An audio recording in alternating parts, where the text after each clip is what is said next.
What is up, guys? Welcome back to episode 5 of the Form Hunter. My name's Edgar Patterson, and I am going to take you through a few of my suggested tips for the weekend ahead of what seems to be a relatively exciting looking set of races over the New Zealand weekend. There's a few interesting races in Australia too that we will get into a bit later on, but Thursday night at Addington doesn't get much better. Woohoo! Midwinter. It's cold. The horses have had all their haircuts. They're looking crispy out on the track under the lights. And race 1, we've got an interesting sort of race. First thoughts, Ambleside Drive's sort of been open too short, I'd have to say. $2.40 into drifting out to $2.50. There's been early money for Backburn. Katie Cox is trainer driver there, and that horse was backed in from a very nice price, I'd say, $2.80, and then it got backed into like $1.80, so it got too short and sort of just switched off in front. I thought it was a decent enough effort, but yeah, it was a little bit disappointing. So in this race, Violet Knight gets the unruly card dealt to it again. Robbie Close, Matt Purvis. That's on the drift, but that's actually the play we're going to go for in race 1. On the back row there on the unruly. It's had some nice starts, been running home really good. Last start in behind Backburn, it was on last when they turned for home, and then it just got out of its tricky spot and just rocketed home. We'll just bring up that race so we can have a gaze at it because it's got Backburn in it to have a look at as well. So Mongolian Machete was the eventual winner. The times weren't blistering at this track, but that's because it's Timaru harness, not the best times to be looking at, but you can see Backburn's driven out off the gate, and that's where it'll be after the 100 meters. It'll be on top, so each way chance for sure Backburn. I just don't think it appreciates being out in front. All of its good runs before that had gone to the front and handed up, and it had a nice cart home, and then so it had been doing no work, and then just sort of gets a bit flat at the top of the straight here. Katie's trying to rev it up as best as she can. He just sort of hangs about, sort of switching off. He's saying, nah, I don't really want to run, thank you very much. And we can see Violet Knight descending in the green colours there, Matt Purvis, Robbie Close, and it's just absolutely hitting the hobbles nicely. Up on the inside, Mongolian Machete just enjoyed a peach of a run. And you can see Katie Cox is giving it the bloody heave-ho, and Backburn slightly does get back to his task at the end of the line. But by then, the damage is too late. And you can see Violet Knight was on the unruly this race. Only has to get around one less horse on Thursday night, tomorrow night. And if it can get like a nice little 1-1, 1-2 sit, I think Violet Knight could be the best option in that race value-wise. Backburn's probably going to give you a good side out in front. The place price is probably overs at $1.90. It's probably going to run a drum, but there's a few horses in here that haven't really been doing much other than sort of Violet Knight and Backburn. And then Ambleside Drive was a pretty handy run last start, but $2.50, that is way too short. So not really going to be endorsing you guys to get into Ambleside Drive. But race number 3, we are moving on to Dancing Desire. Blair Orange Ken Barron on a Thursday night. Blair usually picks these ones because they usually get him home. The maidens, if he's drawn on the inside, he'll find the top and he'll be able to dictate the tempo and get it home. No surprises there. That early money, $2.30 into $1.90. That's pretty getting pretty short there, but the 230 was nice on open, and the market's only been out for an hour and a half, so yeah, you could probably still take that in your multis. It should be winning, really. Pretty nice rock and roll dance filly. And of course, that second behind Kikarangi Blue, which I tipped out as my best bet on Twitter during the week last week. So that's race number 3. Then we go to race number 4. We've got Maren, Franco, Smiffeys, Terror. They've both been in fine form, and they're drawn behind each other. And could be a bit of an interesting race. Smiffy's Terror's in here second up. He had a big long break had a nice second in behind Cranbourne. Last start, they ran home pretty quickly, and from memory, they were home in 55. Samstown was just too good, too big, too strong, been racing, and was really fit, and sort of just had that fitness edge over Smiffeys Terror, and he was just running out of breath at the end of the straight there, but still boxed on for third. Serious Moonlight was the last start winner. Just willing to let that slide, let it go by me. I might learn to regret that, but last start winner, got it everything its own way, got up the passing lane, and was too good. But there were horses coming at it later in the straight, so it was running out of track. And I think Smiffeys Terror can follow out Maren Franco, who looks to be a nice 4-year-old, sorry. And I actually really do like this horse going forward. I think it's capable. It's been dealt some pretty shocking draws in its career.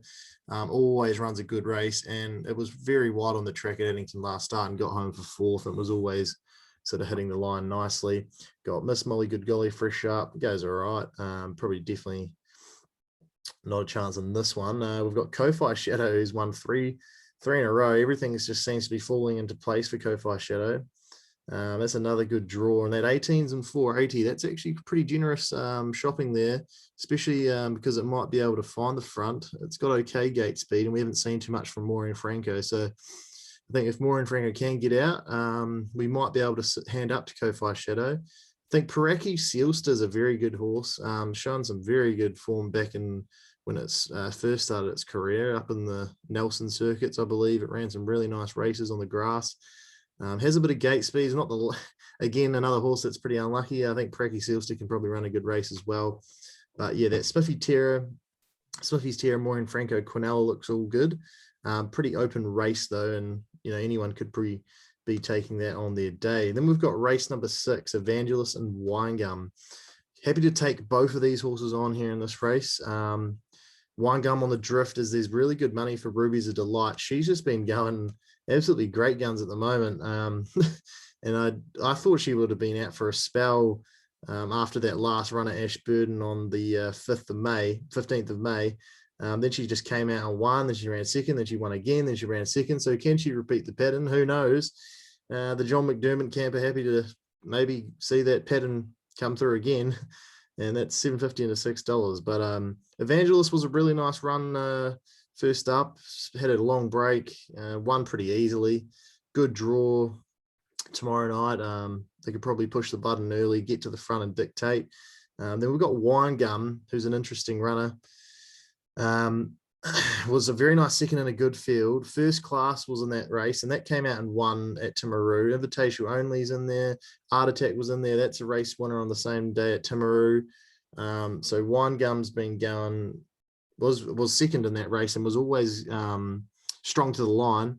And it's $5 at this on open, $6 on the drift, and I reckon you can take both of those horses. And Winegum actually bet home Arabian Blue. There's a bit of money for that as well, but Winegum bet at home last start, so I'd be happy to take the 6 and 2s there and the 6 for Evangelist and just play both of them on the nose.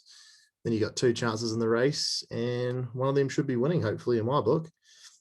Then race number 9, I think we've got a very well-rated horse here, very well-placed. Cab Callaway was decent last start behind Arizona Wildcat, but Morrisey, we're just actually going to bring that run up because that's something to look at, to be honest. You don't really see it too often. Making ground from way back at Ashburton, you almost got to see it to believe it, really. It was a very, very strong run, and it was home and probably one of the better sectionals of the day. I haven't actually checked that, so don't quote me to it, but you can see it was drawn on the back row, got sort of held up 4-5 fence, and you never really want to see a horse get buried away there at Ashburton. It's usually absolutely game over. As we work off the back here, 800 to go, still dead last, stone motherless. 600 to go, still just starts to get a bit of a run going, but just runs into a brick wall. Dismar, I think it is, on the inside there, and everyone in front of it's sort of all out there. I think Rock and Roll Diva was traveling like the winner there. Matty had a handful as he turned for home, but you can see Morrisey there in the yellow and black down on the inside.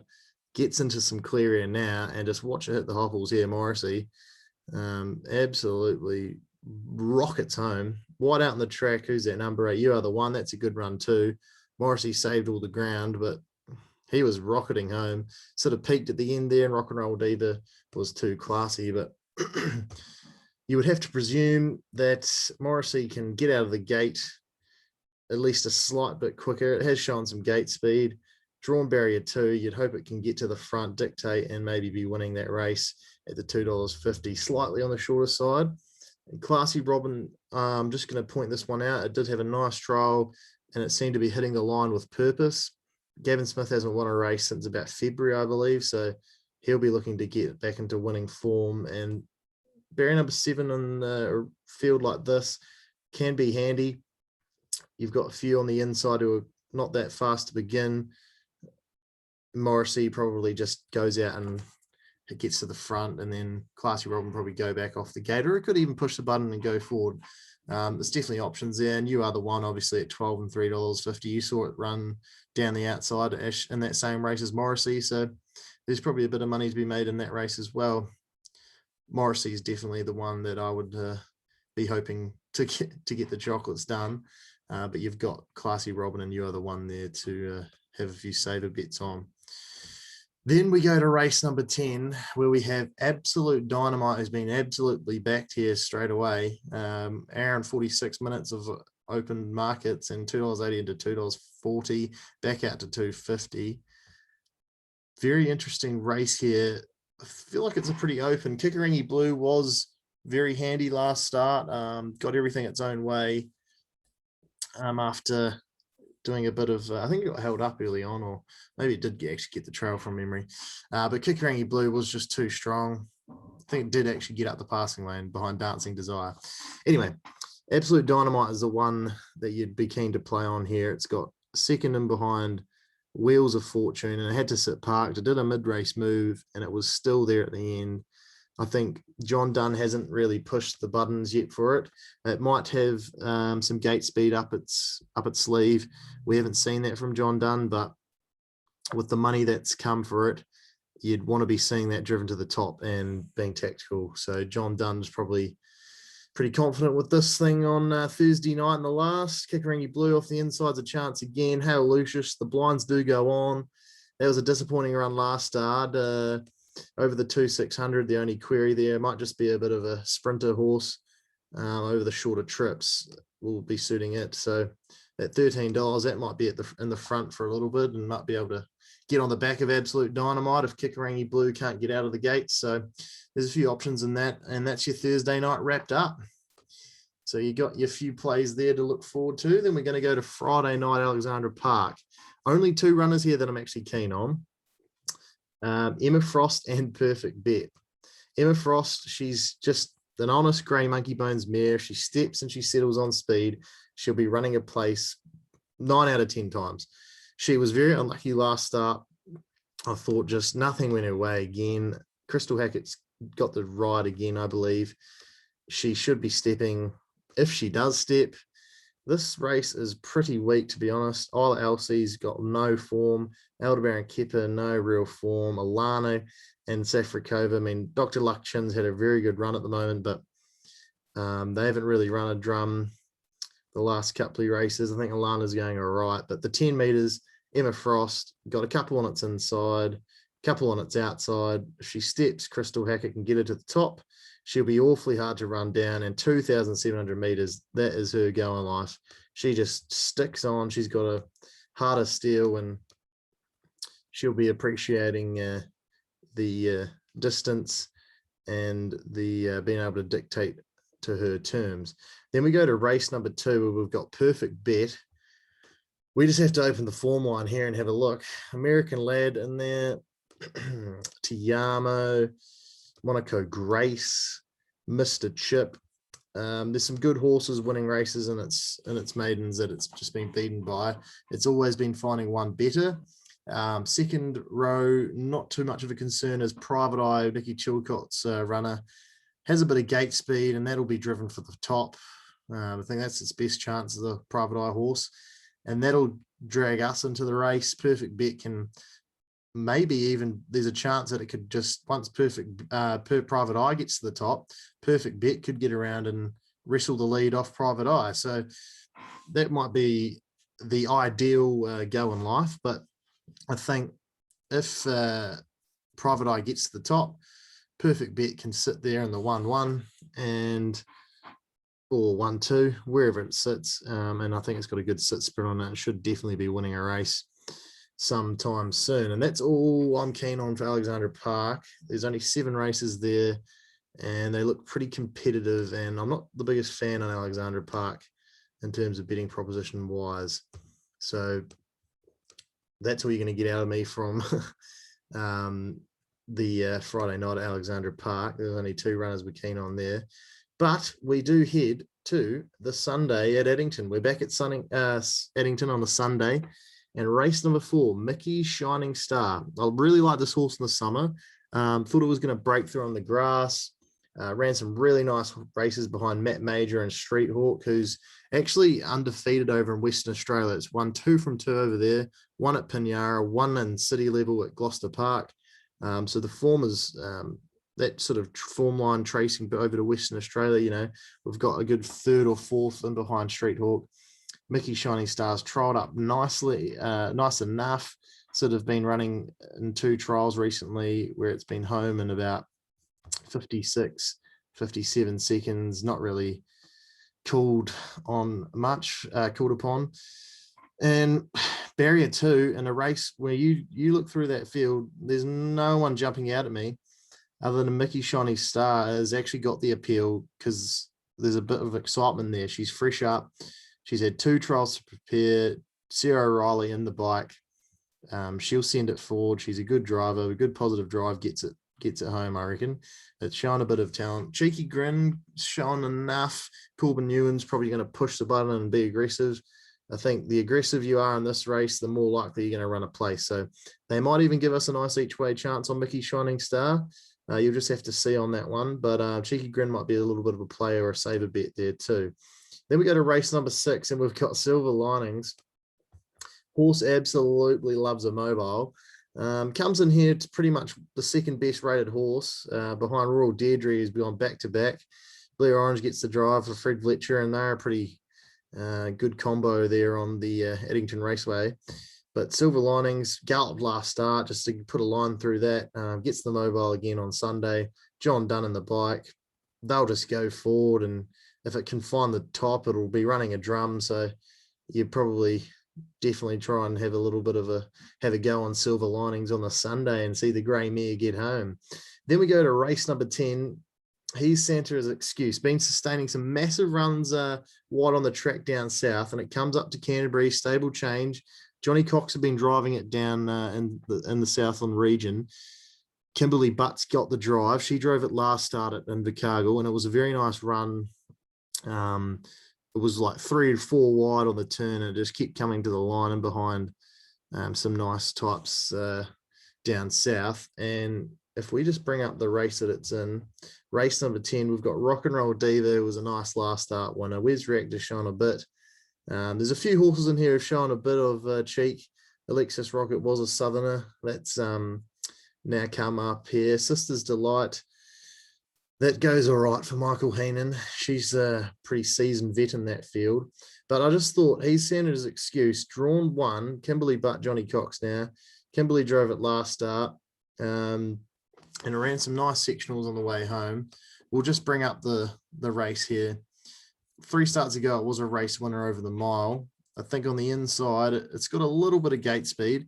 They hopefully might give it a bit of gear change, some blinds go in or something, and maybe get it to get out of the gate. But you can see here, it's deep on the back row, drawn, I think it's 15, I think. There it is in the black colours out the back, 3rd to last. We'll just fast forward to the end of about the 800 metres mark, and it's 3 wide as they speed up here. And it's, 3 wide and just got a wall of horses in front of it. Anne Marie's up the front there, Van Liberty. There's a couple of nice horses. And you can see He's Santa's Excuse finally gets a cart, and it goes 3 and 4 wide on the track. And you can see at the widest runner here, all these other horses just absolutely rocket home. Magnetic Terror, nice run there from the back. And you can see there, He Santa Excuse drawn in 6. Hitting the line nicely. And I thought that's a very nice run to go on. Coming up to Canterbury with the ace barrier draw, that's one to play in my book on the Sunday in the last. So hopefully you can find a winner or two amongst those. Then we will just quickly have a little scout through my selections for Thursday, Friday, and Saturday in Australia. Thursday night, we go to Albion Park, Captain Crusader and Tommy Lincoln. Tommy Lincoln was a good second last start. Captain Crusader is just a pretty good horse, tries hard. Bonnie Prince Louie. This is a highlighted runner here, star trialist. It's been going great races in the trials. It's been rocketing home. Really full of guts though and hitting the line with purpose. Was down in the South Island running around, and then now it's over in the Sunshine Coast, and it's drawn barrier 1 on a Thursday over the 2,200 meters. That is the only slight concern, but in these trials it's been hitting the line with very much still a bit left in the tank, I would say. So Bonnie Prince Louis should be winning for me. Barrier 1 has gate speed, looks ready to win. It's bolting really. Then we go to race number 6. It's Backpage News. Bit of an interesting horse. I think it was with Cam Jones over here in New Zealand. Then it got sent over to Queensland with John Starrer, and it's sort of been there battling around over on the Sunshine Coast for a while now, and it's got a lot of gate speed. It's more of a sort of just a sprinter, just all out. They tried it in the hot rods, didn't go to plan. It's back at Albion Park. It's well drawn, I think, from memory, and it will probably be sent forward. You know, John Starr usually just sends his horses forward and gives them every chance. So it's probably a good each way chance. That's Backpage News. Then race number 9, Tim Z, another Southerner who's going to Queensland as well. So there's a bit of a theme going on there, but Tim Z over with Narissa McMillan. She goes good with the Kiwis, ex-Kiwis, and it'll be running a good race, Tim Z in race 9. I think it is a pretty competitive one, but we can get the chocolates. Penrith, Surf Ace, Jack Trainer. It's an Australian horse, but one with pretty decent sitting sort of sprint. It was sort of held up on the turn, finally worked as well with the pigs at Penrith. Obviously no passing lane, so you have to wait for that gap, and then just came on by and was pulling away from the second place getter in that race. So Surf Ace drawn barrier 2, I think, should be leading and should be winning again. Then we go Friday, Mildura, Starvin, Marvin, and Dad and Dave. They've drawn in barrier 1, and then Dad and Dave's drawn on its back. I think Starvin Marvin, I've tipped it out here at Mildura from barrier 1, and they got the job done. I think Dad and Dave on its back is definitely a better horse. It's shown some good New Zealand form over here and shown some good fights over in on the Melton track in Australia for Andy and Kate Gaith. Kate Gaith. God, I'm tripping up my words there. Sorry, apologies. Starvin Marvin, Dad and Dave, race 8, could be worth a chance, both of them.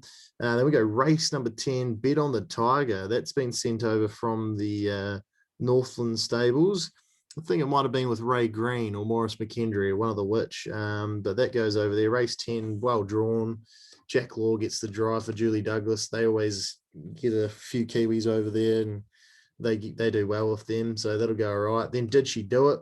Another Southerner who's been sent over, recent race winner down at Winton, I believe. That'll go close. Better Exclusives, another ex-Kiwi horse, but it's been in Australia battling around for ages. I think it's drawn the ace. Race 8, probably a great chance. Then Roll with Eunice. Can't believe I missed this one, tipping out to the lads, but I've been following it ever since it arrived in Australia. It's been with the Brent Lilly stables. Chris Alford's tried to give it every chance every time he's driven it, and it just somehow finds a way to lose. And it finally won last start, and now it gets a back row, second row draw over the 1,700 meters at Albury. Bit of a interesting track, that one, so it'll go all right. Might have another chance to get Roll over the top. Then we got Tiger Lou, race number 4. That goes good. That was with Jason Ian Thomas over here in New Zealand. Now it's over with David Kennedy and Jackson Pating. Jackson Pating for David Kennedy will be driving it, and it's drawn well, and it won very, very nicely last start. So you'd hope Tiger Lou can get the job done there. And then race number 6, we've got Lear, who's with Brent Lilly. Girls Love Pearls, it's Moss Montana. King of Trumps, that's a horse going good over there. Then we got Newcastle, Military Man. It's drawn barrier 2 for Chloe or Michael Farmoso, and I think he's actually hopping in the bike. He's had Chloe driving it, but Military Man, drawn barrier 2, he gets the big boss, the trainer driver gets in, so they're probably mean business there, and they'll probably roll forward and be a great chance. Race 5, What's Your Secret? It's been going some pretty good races. Surface Delight, another ex-Kiwi, so both of them going all right for the Kieran Morris stable. And then we go to Albion Park, where Emma Bess's fresh up over there. Leith and Burn. Hector, that's one that's had some good New Zealand form at Alex Park. Had a few battles with maybe Cover Girl back in the day. No, not back in the day, but like last year or something. I can't quite remember off the top of my head. Street Hawks going for 3 on the trot at Gloucester Park. Socrates was with Bob Butt. That's had a nice second last start. It's been over there with winning ways. And Might as well. Race number 7's going good races as well. Then we go to Saturday night, the Honey Queens going over to Albion Park, going up to Albion Park. It's had some really nice races at Menangle. Drawn well, should probably be winning. Race number 1, one of my favourite horses, Jazzy Star. Drawn the ace again. Firefox is in there too. It's been going great guns. Play both of those. And we've got Gliding Away, race number 2. Used to be with Ken Barron, now with the McDowells, I believe it is with, and it's been going great. It's hasn't missed a place since arriving in Australia, I think. And it's had about 10 runs. Then we go to race number 3, Shanlou, fresh up. Town Eco's just won about 6 or 7 in a row. It's going great. Race number 4, Boom, Phase of Glory, Spirit of Anzac. You just play any 3 of those Kiwis in that race, they'll be going close. Kalina KJ, that horse has been going exceptionally well. It just should be winning again, really. There's no other handicaps that had to be dealt with. It's got a better draw than it had last start. Over the 2,300 metres, got gate speed. It'll go to the front. It's tough. It can sit, sprint, and do whatever it wants. Doffy Cat, race 7, that's back up from being fresh up. Won Apollo. Improved run last start. Gets a mobile, which it appreciates. Might go close again. Melton, race 1, American Legacy. With Brent Lilly. It won last start very nicely. And now it gets to the city level Saturday night. American Legacy, drawn decent enough, has gate speed, probably go to the top and run along. Race 3, Von Art, that's a cool story there. It was with Matthew Williamson down south. Won a race at Addington, and I think there was a post-race interview with the Unhinged Facebook team. They talked about Von Art getting sold to Australia, and it's over actually with Emma Stewart, and it's been the Art Major mares. She's been revitalised, and she's just loving it in Australia. I think she's won about 5 of her last 7 or 6 starts, and often Gone's in that same race. But Von Art is off the ace. It's been in very good winning form. I'm often Gone's. I think it did place in a group race over here, Group 1 race. And yeah, it's just been going great in Australia as well. But it is fresh up with no obvious trials that I can see. And then race number 7, Rick Riley. Used to be with Jamie Gamerson over here in New Zealand. I always follow this horse every Saturday night. It's running around. It just tries hard. It's got gate speed. If they can find the front, usually getting a double figure quote for the horse, and it'll probably go all right. So they're the plays for the weekend. Good luck if you're having a go, and we'll catch you in the next episode. And thanks very much. Hopefully you're enjoying these episodes, and I'll keep tuning them out once a week. And subscribe if you're new around here, and give me a like down below. Cheers. Thank you very much. See you next week.